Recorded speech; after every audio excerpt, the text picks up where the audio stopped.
All right, here we go. We back. We back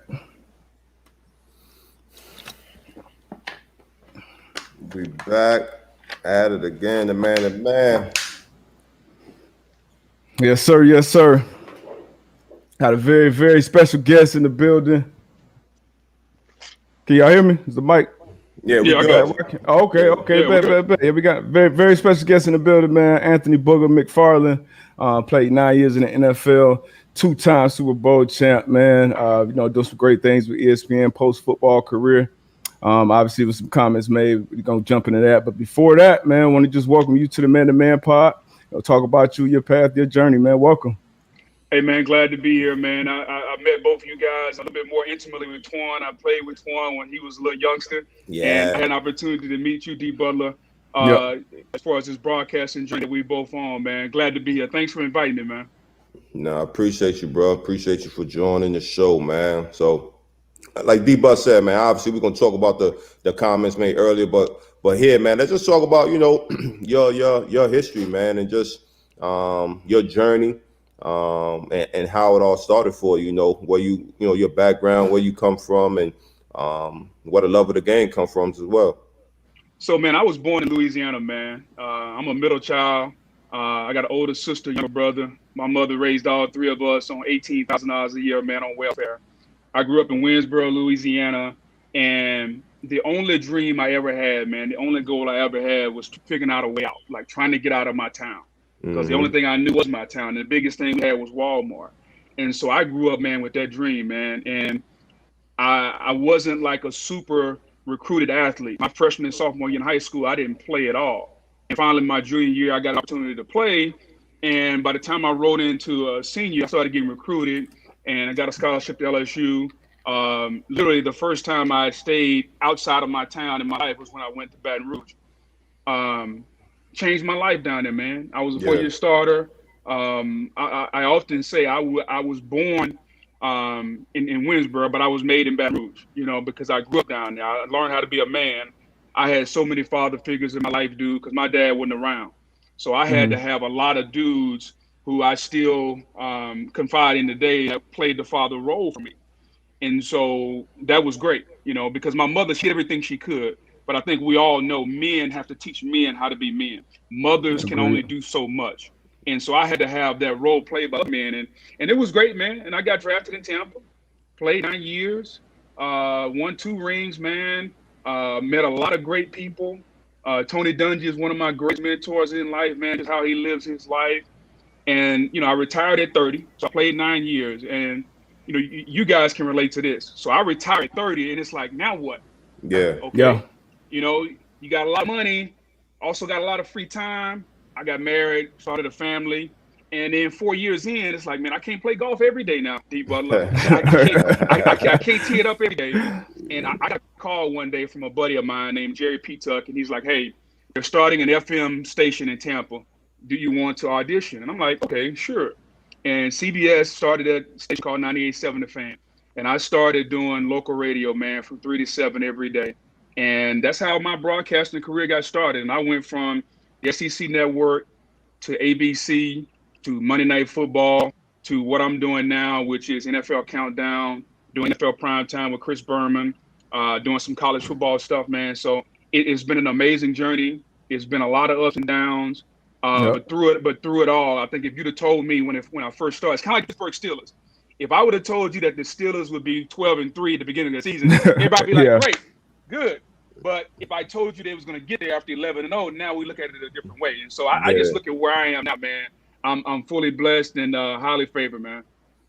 So when you were playing the game, did you see yourself in media after? Because I know we're it's a form of media as well, and I didn't really see myself doing this when I was playing. But was that a vision you had for yourself to make it all the way, to Monday Night Football? That's the pinnacle of it. So was that the goal from the jump? No, never was, man. Never was. When I got into this, I enjoy talking, man. Like I enjoy this. Like that's why when you reached out, Butler can tell you when he reached out, it was like, sure, dude, it was no hesitation. Yeah. We don't need to go through a whole lot of. Let's talk it up, man, because I enjoy conversation. I enjoy dialogue. I've been doing this all my life, though, D. Butler. So back at the crib, we just call it sitting on the front porch with boys. Yeah. Now there's a red light, there's a camera, so you got to be a little bit more grammatically correct. You can't do certain things. But I've been doing this all my life. I just get paid to do it now. So this is fun for me. Talking about football is fun. I enjoy reaching people. I enjoy talking to people. I enjoy making people think. And I also enjoy having my own point of view. I think people that know me know that I'm my own man. I have no problem going left if everybody else goes right, because usually there's a reason why I'm doing it. Yeah. So even with the media, man, football for us, that came easy. You know what I mean? That came easy. That's something that we did, growing up. As far as the media, man, and even when me and D-Buck, when we started this, I'm thinking that it was going to be easy. But when the camera comes on, it's a different feel. So for you, man, how was that transition? Like, is it still some things that you're learning to this day as far as the media world? And how different is it from lacing the cleats up and putting that helmet on? Well, there are so many similarities from the standpoint of preparation and hard work and the work behind the scenes that nobody sees. And I think that's the thing that those are the similarities and the grind, getting up in the morning, watching tape. Back in the day, we got up and we went and worked out and we were sweating. We was out there on that grass. Now I'm sitting in the office. I got the clicker in my hand and I'm sitting there trying to figure out, man, how come anybody can't realize that if you're playing Kyler Murray, keep him in the pocket. Like, don't let him outside the pocket. Finally, Bill Belichick did that. I'm sitting there watching the Indianapolis coach trying to figure out, why don't they run the football more, play action pass, and allow Phillip Rivers to be comfortable? Don't let him throw it 45 times a game. So I'm watching the game and I'm developing my own nuances, but the similarities are the same. Preparation, hard work gives you a key to success. It doesn't matter what field you're in, whether it's playing football, whether it's being an accountant or a banker. It really doesn't matter, man. It's all about the preparation and the journey and figuring out how you're going to create a path to success, right? Because I think that's ultimately what we're all trying to do. We're trying to create a path to be successful, and there's so many different ways. I'm a country boy. My mother used to tell me, son, there's so many different ways to skin a cat. So many different ways. You just got to figure out what your way is. Who was that person? Because you said you had a lot of father figures, and where in Baton Rouge, where you became a man, and then going. But like Twan said, football, that's easy. Once you know how to do it, what to do, you're gonna get after it if you want it. As far as this media side, I'm sure you had to have somebody who kind of showed you the ropes, taught you the game, kind of that mentor. Who was that guy or woman? So the first person to give me confidence, man, was James Brown. So Antoine, and I don't know if you know, but D. Butler, so I went to that broadcast boot camp. And man, I'm in there and I got turned down the first year. Okay. Second year I go back and I'm going through the whole thing. We're doing interviews, we're writing this stuff on the prompter. And I'm just having fun, man, because this is new. A little nervous because I realize it's an opportunity that not a lot of people get. And me having been turned down, I know that. So during that whole little 3-day session, James Brown pulled me aside and he said, man, I don't know what it is, but you got something. He said, and just keep cultivating that, keep nurturing that. I can't tell you what it is today, but my spirit is telling me to tell you you got something. And D. Butler, that changed my life. That's all I needed. Because here's James Brown telling me that I got something. You know what that did to me? Like that breathed confidence into me, man. And that just got me along my journey, man. And you go to Mike Greenberg, Dari Noka, Kevin Nagandi, my agents, man, people that have been in my life. I've always admired Chris Carter by how he carried himself on the big screen, just as far as being able to speak his mind, being able to have his own point of view. So, like, those are the people who I've watched. Troy Aikman was another one. Like, when I never thought about doing games, but if I ever did, I admired the hell out of Troy Aikman. So those are the people who touch me personally and physically, and also that I watch from afar to kind of get me motivated to do what I'm doing now. Word. Do you ever see yourself getting into coaching? Or you see yourself staying in this media lane?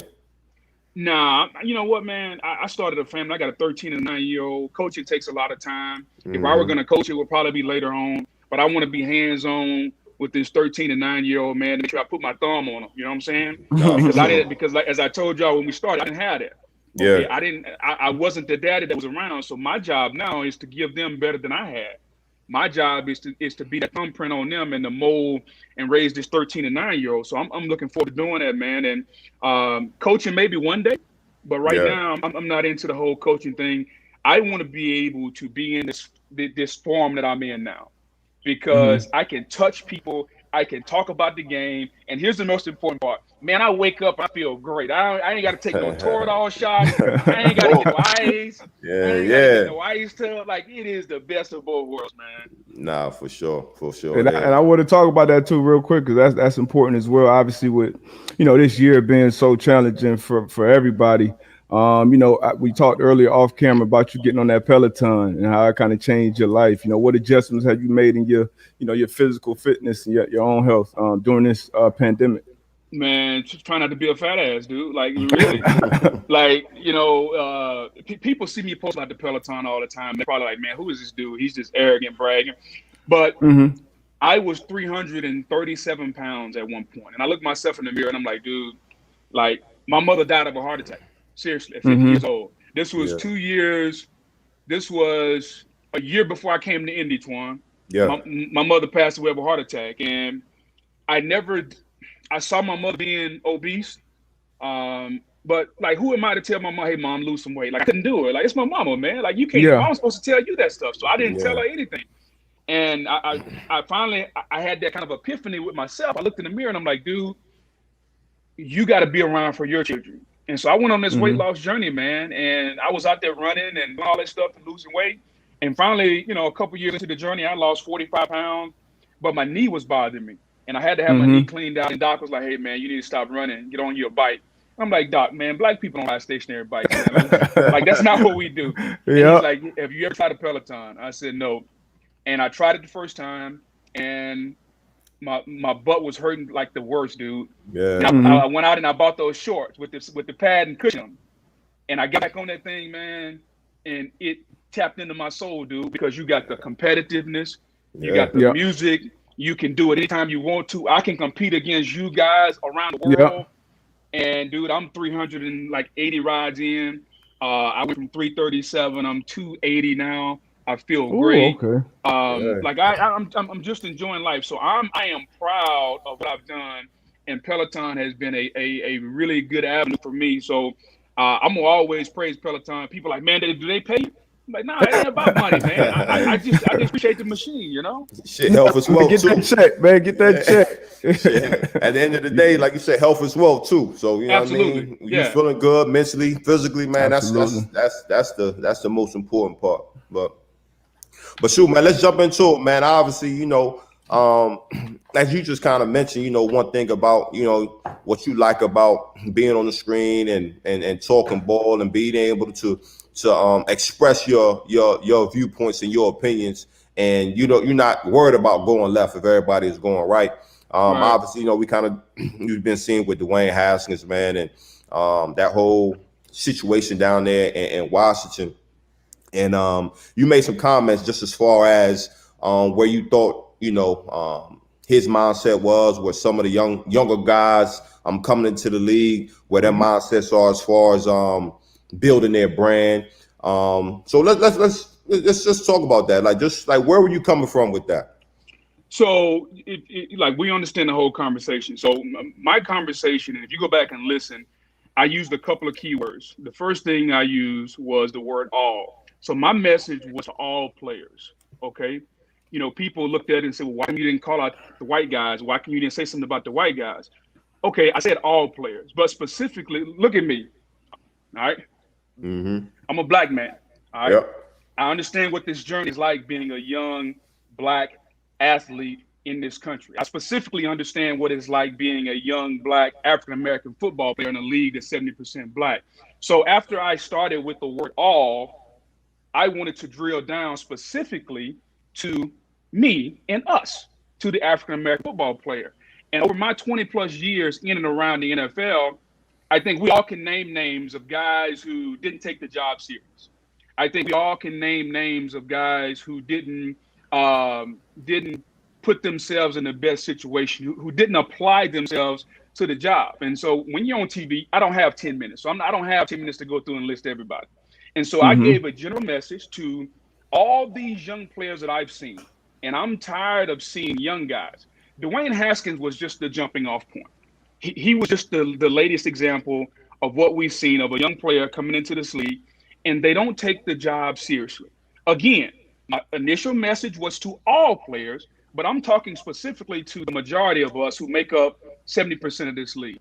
And so I think the message got construed because everyone seems to think that I'm pointing the finger at just the black people. No, let's listen.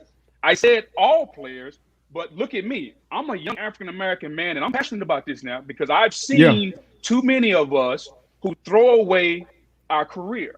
And this is a $1 billion business, man. So I used that platform the other night to just say, hey, man, before we concern ourselves with building a brand, let's first build a career, okay? Before we concern ourselves with trying to build so many different things, let's get ourselves established with the foundation.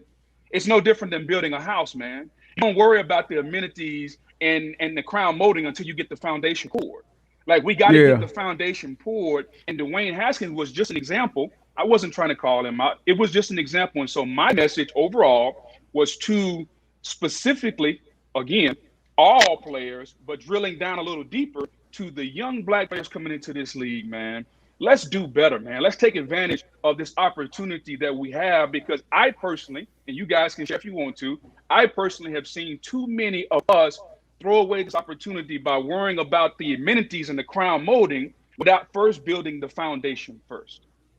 Yeah, and I think we've all experienced that, with all players, black, white, and different. But when you this is where you lost me. Because I'm watching, I'm like, oh man, I know Booger ain't just say what when you drill down to the African Americans, because the majority of us felt like it was no reason to drill it and isolate the African American players, and then to connect, Dwayne Haskins and Jamarcus Russell. Like, it's been many failures between that black and white quarterbacks. Absolutely. And those situations had nothing to do. That's like comparing, Ryan Leaf to,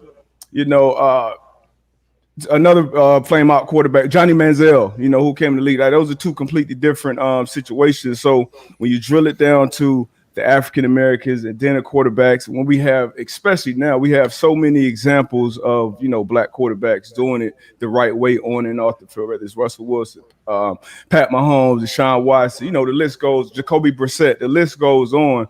So when we see that, especially from one of us, because it kind of empowers that narrative that's always been behind the black athlete, the lazy black athlete, or the brat, or the whatever, and he doesn't take these things serious, when we know the overwhelming majority of players, not just quarterbacks, but players that are African American, take this job, with the seriousness of, hey, the main thing is the main thing, and at the same time, I'm gonna build this brand alongside it. So for us, I know for me, and I know I'm probably speaking for a lot of people now, because you've seen the tweets and all that, and that's why I reached out. I'm like, I'd rather have a conversation, because I was like, damn, like, I done met Booger before. That's not the guy. As soon as I heard, I'm like, oh man, like, Booger, man, he looking like, it's looking, I don't like how this looking right now. So, so that's where I'm at with it. And I understood where you were coming from, but I felt like the whole message was lost as soon as you isolated the African American players, because it's a generational thing too that we'll never understand with the social media as well. But yeah, go ahead, let's do it. So let me ask you a question. So when I drill down, or broadcasting or media 101, we talk from a stance of, or a platform of experience, right?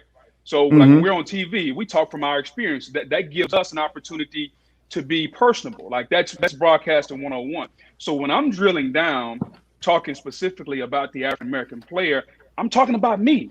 Like, that's me. I'm not pointing a finger at anybody. I'm drilling down to my personal experience. And so it's impossible for me to drill down. And I respect your point about I didn't have to drill down and isolate African American, but that's me. That is me right there. I'm not white. I'm not Johnny Manziel. I'm not Ryan Leaf. I said all. To your point, you heard me say all, and then I drilled down because I wanted to make it personal, because this matters to me. Like, this is not something that, Booger's just getting on TV trying to grant. And no, man, this matters to me. I'm 43 years old. I have been blessed to go through the cycle of the NFL, come out the other end, and I'm in my second career at ESPN broadcasting. So I want all these young players, but specifically, man, I want the black people to make it, because I've been fortunate enough to. So to your point, D. Butler, I will push back a little bit. Yes, I could have done it and just been very general, but to me, that's not personal. Personal to me was when I drilled down, and it was never a quarterback thing. Like, this isn't a quarterback thing. This is a player thing for me. Yeah, but I'm saying when you compared it to Jamarcus Russell, then it's like, all right. Because that's and for us, for the younger, I would say generation, and it's kind of been, I know I'll speak for myself once again, but like we see guys, either your age, maybe a little older, and sometimes it seems like in the media, dang, this guy going super hard for this on this situation when, he's a young, 20, 21, 22-year-old. And then if we're going to really talk about the issues, let's look at Ohio State. You cover college ball. That's not the cleanest program. It hasn't been when he was there.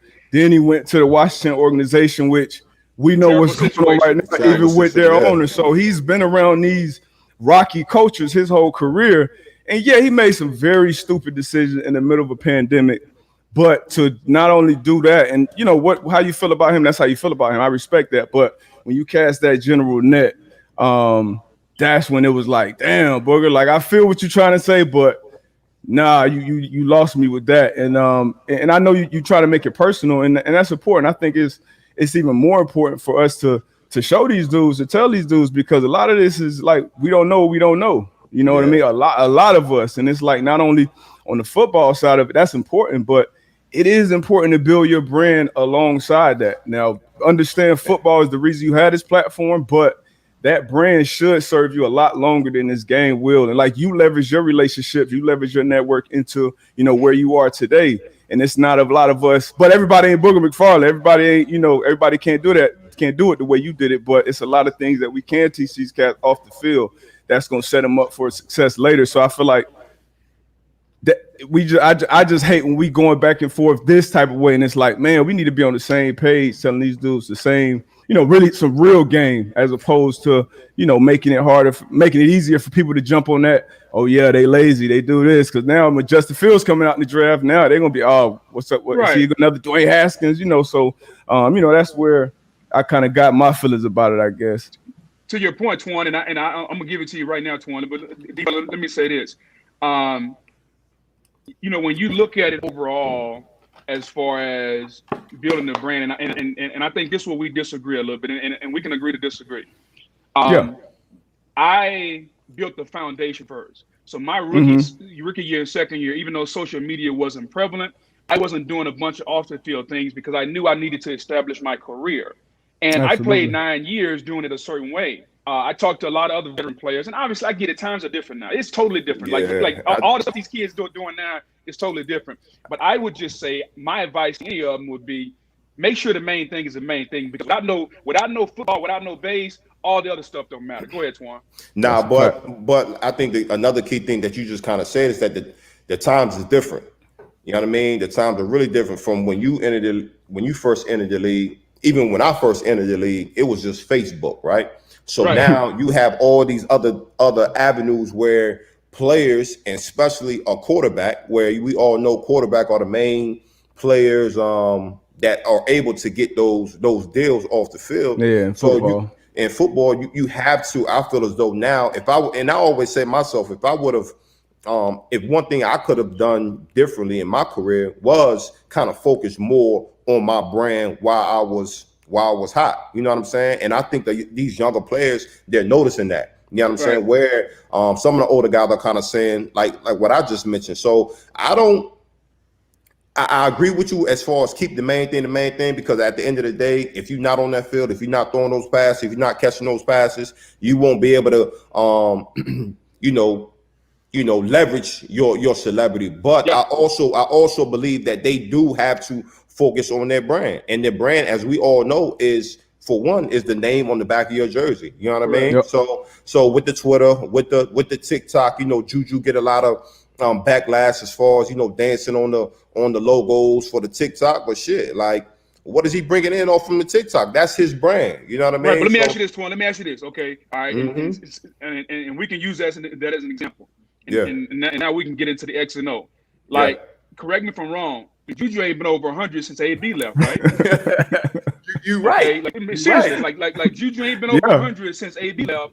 You're but right. we're continuing to cause distractions for our team. Like, does that make sense to us? Like, I mean, just talk football with me for a second. We are, because I think we come from the same pedgree as far as absolutely.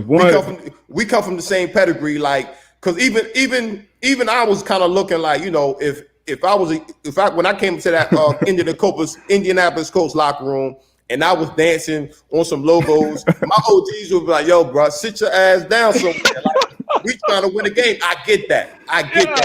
But again, you got to fast forward to 2020 and his presence on TikTok. You know what I mean? And then we weren't talking about that when they were 10-0. Yeah, it wasn't as they were talking, but it wasn't that distraction until you know that team. Until the 3 losses. You know what I mean? And even if they had lost those games, if he was giving you 6 for 140 and 2 tugs, nobody would care. I mean, I agree with that, and I'm from everything I've seen and heard about Juju, he's a hard worker. We know, hey, some years it's just not going your way, and I don't think honestly he was going to be that elite number 1. To be honest, I think he's a very, very good number 2 receiver. If you're talking about X and O's football, now we hit the nail on the head. That's real. That's real. You know, and then there's some other, as a receiver, it's a lot of things that got to go right for you to have good years. So, like I said, I can't put it all on him when he's not performing, when he was doing those same thing when he was performing. And like AB said, to them, that presence off the field, he's the highest selling jersey that's, you know, non-quarterback in the league, and that's because of the things he does off the field. And if I'm not gonna be a Pro Bowler, I better have this set up for me off the field when I'm you know, for the next 10 years. For sure. Yeah. But man, we appreciate you, man. I know you're a busy man.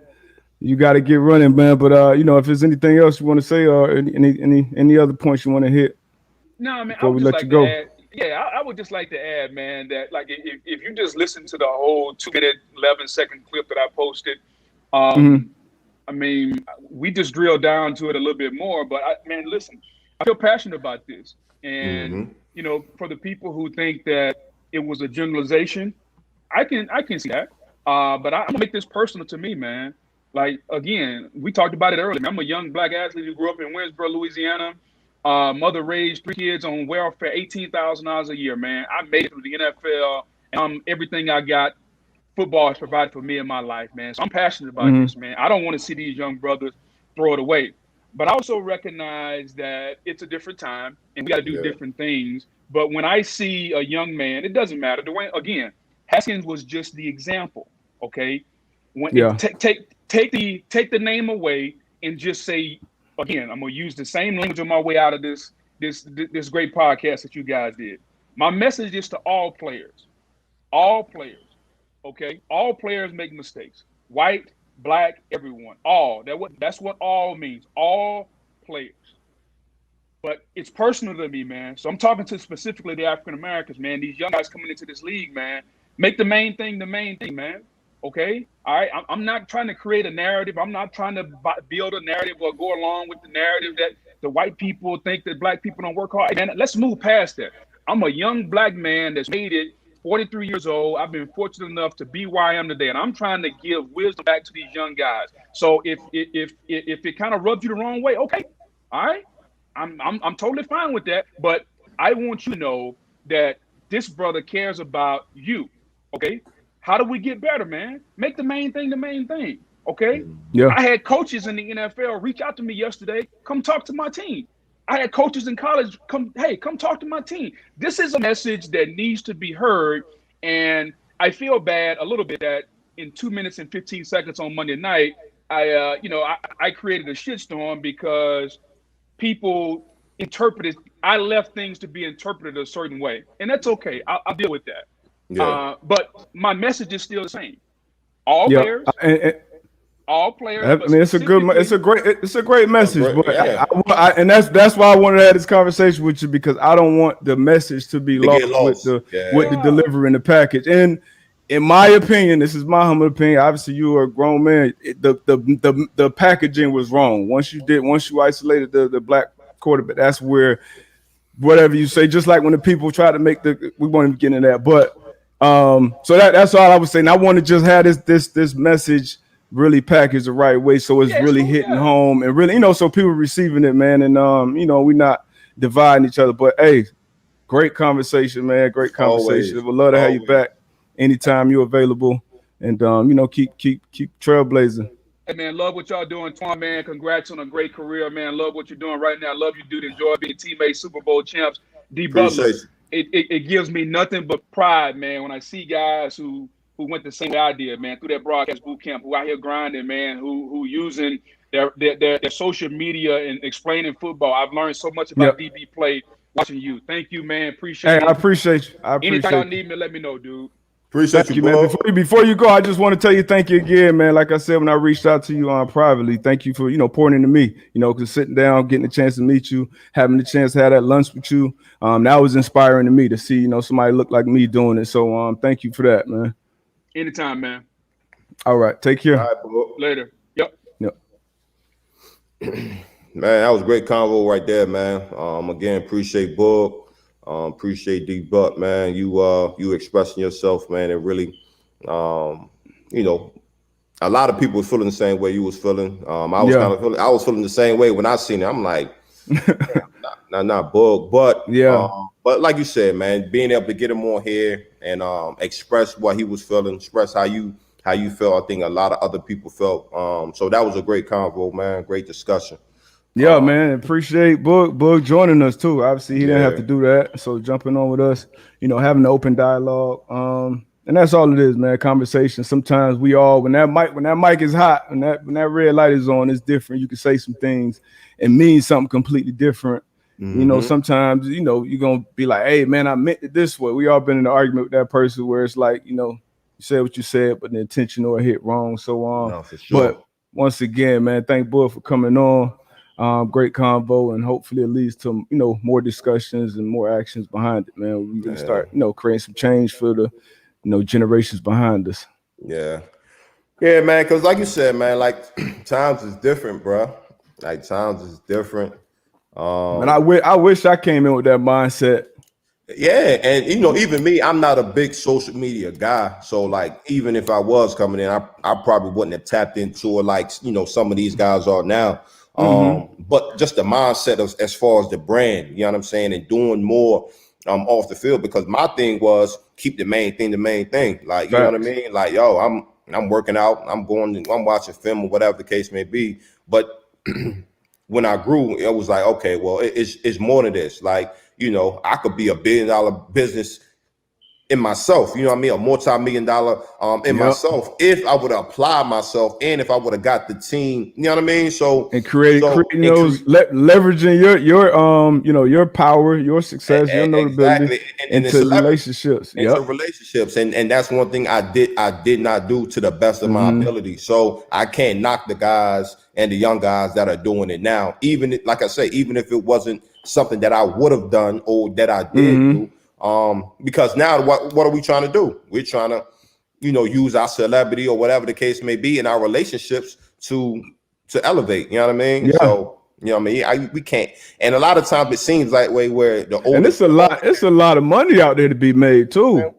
Man, it's a lot of people that are YouTubers, that are game streamers, that are influencers that are making more money than football players. So if you're in a position where you already got that platform, where you're not starting from 0 followers, you already got X amount of followers while you are the receiver for that team or the DB for that team or the quarterback for that team. So, and like you said, you keep the main thing. That goes without saying. But outside of that, like you said, to Boog, like you wish you started earlier, and it may not be the brand as far as building the social media. It may be you want to get into commercial real estate, or you want to get the residential real estate, and you start to leverage those. And you want to get into franchising, And you start building your brand out to the field that way because you know that's what's gonna make the difference in the long haul. Because if you just locked in and focused on football, you lost. Once you get thrown out in the real world, you a civilian. Yeah, and it's like, damn, you starting from square zero, and that's tough to do, regardless of what you got, in that bank, regardless of what kind of nest egg you got. Square zero, I ain't never heard that one before. I heard of square one, but I ain't never heard of square zero. Square zero, you ain't even that one. You got zero. That's a new one right there. You in the world 26. You don't know how to send a Zoom invite. Yeah, man. That was good conversation though. Good conversation. Good convo, man. When we back on Friday? Friday. Yeah, we back Friday. Back Friday, man. We back Friday. Keep rocking with us, man. Like the stream, subscribe, 5-star review, all that stuff. Tell a friend to tell a friend. Yeah. But some good conversation. Hope y'all enjoyed it. Man, y'all have a good happy hump day, man. Y'all have a good Wednesday, man. Happy hump day, happy new year, all that. Be safe. Yeah. We out. You out.